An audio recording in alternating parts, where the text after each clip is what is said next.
A sports venue in Paris will be named after Ugandan Olympic runner Rebecca Cheptegei, who died after her ex-boyfriend allegedly set her on fire, the French capital's mayor has announced. The 33-year-old mother died on Thursday with severe burns after her former partner allegedly doused her in petrol and set her on fire outside her home in northwestern Kenya on Sunday. Police in western Kenya have told the BBC they are treating Cheptegei's death as murder. They previously said an investigation was underway. Paris Mayor Anne Hidalgo said dedicating a sports venue after Cheptegei would help her memory and her story remain among us.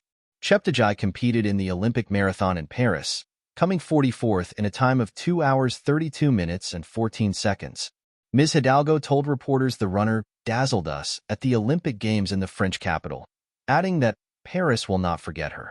We saw her beauty, her strength, her freedom, and it was in all likelihood her beauty, strength, and freedom which were intolerable for the person who committed this murder, she said.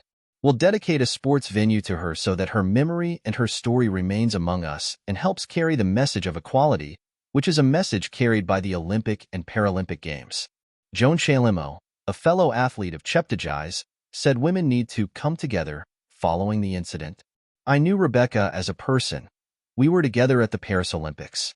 She was a mom. She had been hard-working to be at the Olympics, she told BBC Radio 4's Woman's Hour. She was the breadwinner of her family, and you can imagine other girls were looking up to her.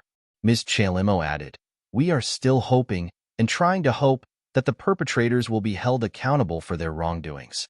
At 19 years old, Cheptegei first represented Uganda in an under-20 race at the 2010 World Cross Country Championships and later transitioned to longer road races, making her marathon debut in 2021. She recorded a personal best of 2 hours 22 minutes and 47 seconds the following year, making her the second fastest Ugandan woman of all time. Cheptegei was able to support her family with her earnings from running. Ms. Chalimo said she thinks some men feel intimidated by female athletes who are going beyond the traditional norms of men providing everything. They are becoming more financially stable, they are becoming more independent, and I think their ex-partners don't like the fact we are becoming independent. We are raising our voices more. A report filed by a local administrator alleged the athlete and her ex-partner had been wrangling over a piece of land.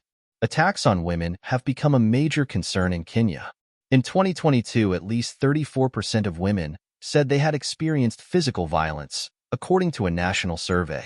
More needs to be done, Ms. Chalimo said. We are really hoping that now it's another wake-up call and for us to come together.